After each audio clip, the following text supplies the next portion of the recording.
How to understand a Venus in Capricorn person.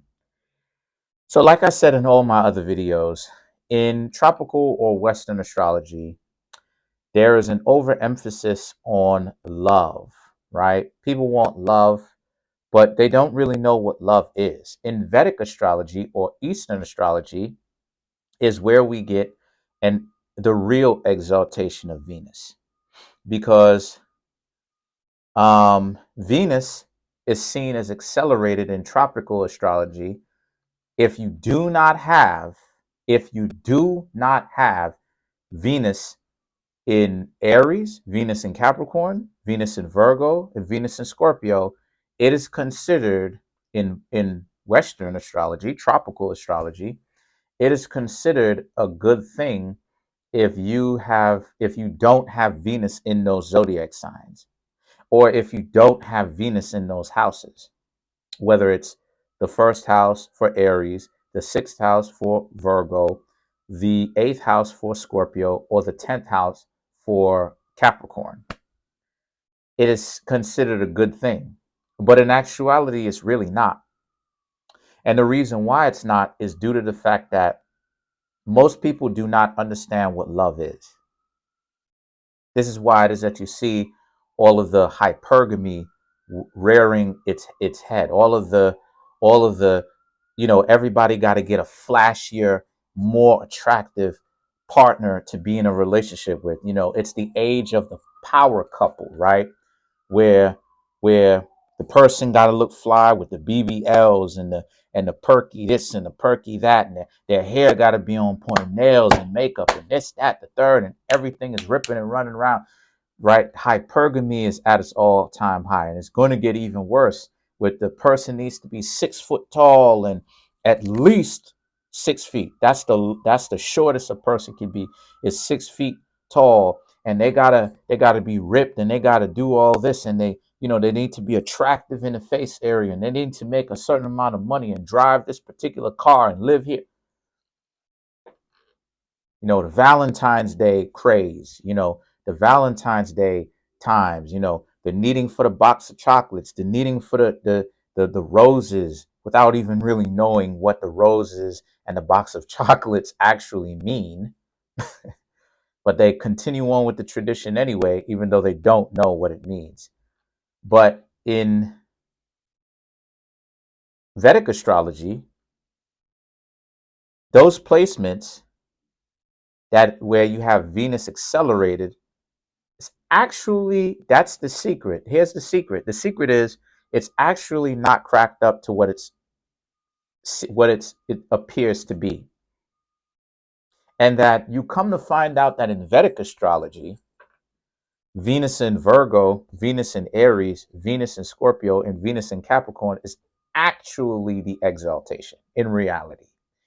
Because you have to understand what love is. People who have these placements, or people who have Venus in other zodiac signs, but in those houses that those zodiac signs would naturally be in and rule over, those people actually know what love is, and they're actually some of the best partners, if not the best partners, to be in a relationship with.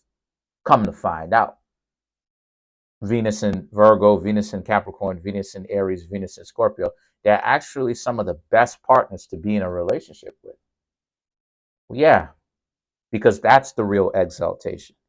And in Vedic astrology, it shows us why. The reason why is because people who look at just tropical astrology, they see that and they think that's the exaltation. It's great, right? But if you actually pay attention to the mythology, Aphrodite, or Venus, or the goddess of love, is actually a trickster figure. Goes around making people who are mortal enemies to each other, people who can't really stand each other, and people who won't get along naturally in the natural occurrences of when natural law is at hand, will not see eye to eye with each other until something more detrimental comes through, potentially. The Venus, the goddess of love, makes them fall in love. And then when Venus snaps her her fingers, and uh rescinds or calls off the spell, the love spell, right? Now all of a sudden they go right back to being enemies again. So Venus is very much so a trickster figure in that regard. And that's what Vedic astrology, that's what tropical astrology hides. It gives you the illusion that if you have Venus in those accelerated places and houses, right, ones that are not Virgo, Scorpio, Capricorn, and Aries, then you should be good. When in actuality, that's why it is that you see a lot of individuals doing a lot of the things that they're doing with the Tinder and all this stuff. So, what does Venus in Capricorn teach us? Venus in Capricorn teaches us that this is an energy where it's all about time and letting time run its course. Too many people are so predicated or worried about getting love fast right now. We got to get it. I got to show that I'm in a power couple. I want to compete. I want to fit in. Venus and Capricorn energy teaches us, because it's not necessarily more about the placement more than what those placement teaches us. Now, if you have those placements, or if they're in those houses that those zodiac signs would naturally be in, still means that you have that influence, and it still means that you're a part of what I'm talking about. However, these placements and energies can still be implemented by people where Venus is accelerated, because they are life lessons. And Venus in Capricorn teaches us that, like I said, it is about time that you take. Capricorn represents jewels. Capricorn represents jewelry and the overall industry of jewelry. Now, what type? You got Leo for, or the sun for gold, the moon for silver, things of this nature. But overall, Capricorn represents jewelry. Jewelry. Why? Because gold takes a long time to be created inside of the Earth's crust. Even though it doesn't come from there, it falls to the Earth's crust, but it hibernates in the Earth's crust while it becomes gold for people to find it. Same thing with, I ain't gonna say the same thing with silver, because silver is made on planet Earth. Diamonds are made on planet Earth, but it rains diamonds on Saturn as well. And some of those diamonds do get caught up in a windstorm, and it kind of transports itself because of the cosmic weather that the sun provides, and also the weather of the planet and things of this nature. This is the reason why it is that planet Earth is the center of the world, center of the universe, center of the galaxy, because all of the things that happen within the universe finds itself right here on planet Earth.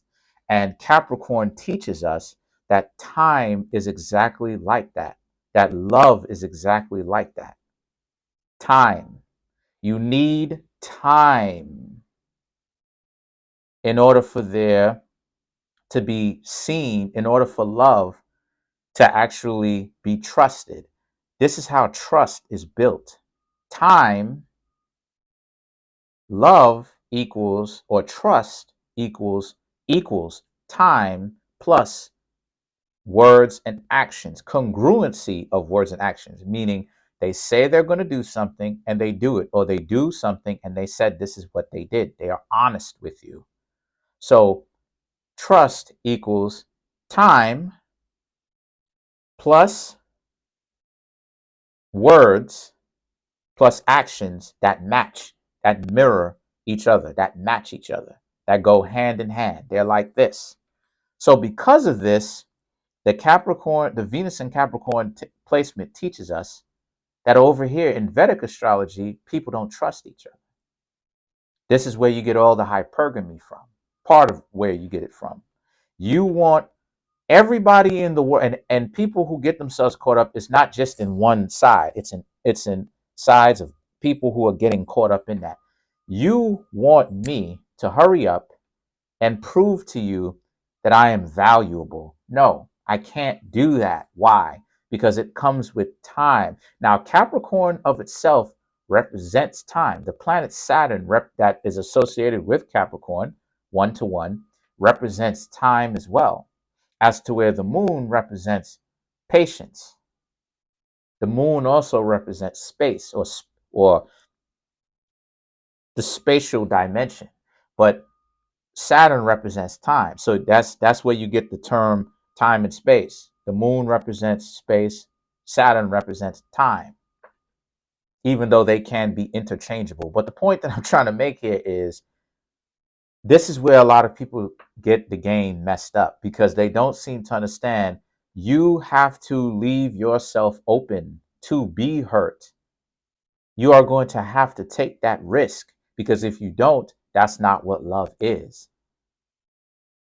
And if you are not really in love with the person, nor are you trying to open yourself up for that to be a real chance, for there to be a real chance that it's the real thing, you are playing a very dangerous game doing that. Why? Because you're using people. And in love, jealousy can come about. And this is where the waters can get murky. So trust has to be implemented with time and a congruency of words and actions. Time is nothing but a compression of energy. That's what time is. Time represents an amount of events that's happening given a particular window. That's what time is.